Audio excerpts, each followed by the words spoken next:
Bang Kamarudin Simanjuntak, pengacara keluarga Brigadir Yosua. Abang sudah tahu maksud dari motif sensitif dan hanya boleh didengar orang dewasa. Kita semua di sini sudah dewasa nih Bang, jadi boleh mendengarnya. Semua perkara pidana itu konten dewasa. Hanya orang dewasa yang boleh masuk ke ruang sidang pengadilan perkara pidana. Kecuali sidang perkara anak itu memang anak yang menjadi tersangka terdakwa itu boleh masuk ke situ. Nah, itu yang mau dimaksud beliau. Jadi beliau itu bermain bermain tali gitu loh. Tetapi yang mau saya katakan adalah yang dimaksud konten dewasa di sini adalah bahwa si bapak itu diduga ya melakukan perkawinan di luar undang-undang dengan yang cantik-cantik itu, dan diduga ada pertanyaan dari ibu, kemana bapak, kenapa tidak pulang, kemana kakinya, kemana tangannya, kan kurang lebih seperti saya katakan, biasanya bapak kalau bintang 2, istri itu bintang 3. Jadi yang jadi repot itu supir dan ajudan, bagaimana harus menjawab, kan begitu. Mungkin mereka tidak terlatih menjawab sehingga diduga diberitahu.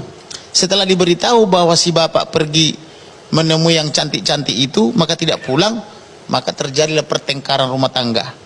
Setelah terjadi pertengkaran, maka ajudan atau almarhum ini yang sudah dia merangkap dua posisi di sana, ajudan dan anak, karena dia juga anak di situ, karena sudah diminta kepada ibunya ke Jambi, ibu yang melahirkan, tapi saya lah menjadi ibu yang merawatkan begitu. Jadi ini peran dia di situ dua, sebagai anak dan sebagai ajudan, kan begitu. Jadi kemudian setelah diberitahu atau diduga diberitahu kepada ibu, terjadilah pertengkaran suami istri. Sejak saat itulah diancam lah ini almarhum ini, sampai dia menangis-nangis tanggal 21 Juni 2022 dan menelepon kekasihnya. Dia tidak memberitahu kepada orang tuanya, tapi kepada kekasih. Biasa kami laki-laki memang begitu, lebih percaya atau lebih nyaman curhat kepada kekasih daripada ke ibu kandung atau ke bapak kandungan begitu. Dikasih tahulah bahwa dia akan dibunuh atau dihabisi, carilah pria lain pengganti saya tidak mungkin lagi menikahi kamu karena saya akan dibunuh.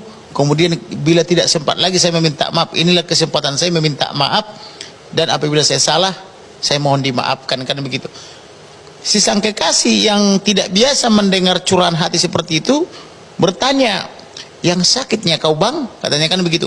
Dan itu terikut semua itu di dalam dokumen elektronik. Dia bilang tidak sakit, tetapi karena dia nangis terseduh-seduh saking takutnya, si kekasih pun ikut nangis juga, dan itu terekam dalam screenshot itu. Kemudian berlanjut lagi kepada tanggal 7. Sebelum tanggal 7 Juli 2022, mereka tanggal 1 itu, dalam arti si bapak dan ibu itu mengundang adiknya yang anggota Polri, diberi hadiah uang 5 juta, diberi dompet merek Pedro, dan dijanjikan diurus kepindahannya ke Polda Jambi supaya dekat dengan ibunya. Itu untuk adik yang bontot, yang juga polisi berdinas di Myanmar. Itu sebelum kematian Yosua? Sebelum kematian. Itu sebelum berangkat mereka ke Magelang itu tanggal 1. Tanggal 2 berangkat mereka bersama-sama ke Magelang. Di Magelang terjadi lagi keributan rumah tangga antara si bapak dan si ibu, diduga bertengkar lagi sampai ada nangis-nangis. Karena kenapa? Di sana diduga si wanita cantik ini mengadu ke si bapak bahwa dia akan mundur dari instansinya, instansi tempat si cantik bekerja. Nah, sehingga membuat si bapak ini emosional. Nah, terjadilah di situ pertengkaran, ada yang nangis-nangis. Kemudian karena terjadi pertengkaran, si bapak pergi pulang duluan, tidak bersama-sama lagi baliknya. Dia pulang diduga naik pesawat dengan ajudan yang diduga selama ini sering menghasut, itu inisial D.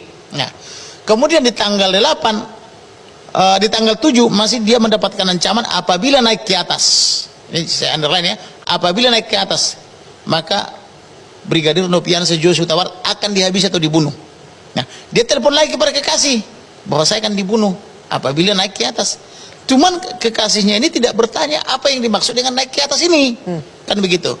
Besoknya tanggal 8 mereka balik. Ketika mereka balik nyampe di Jakarta, tahu-tahu sudah menunggu si bapak di rumah. Padahal harusnya dia di kantor, ini jam kantor toh. Harusnya dia sebagai kadipropam ada di kantor. Ternyata sudah menunggu di rumah.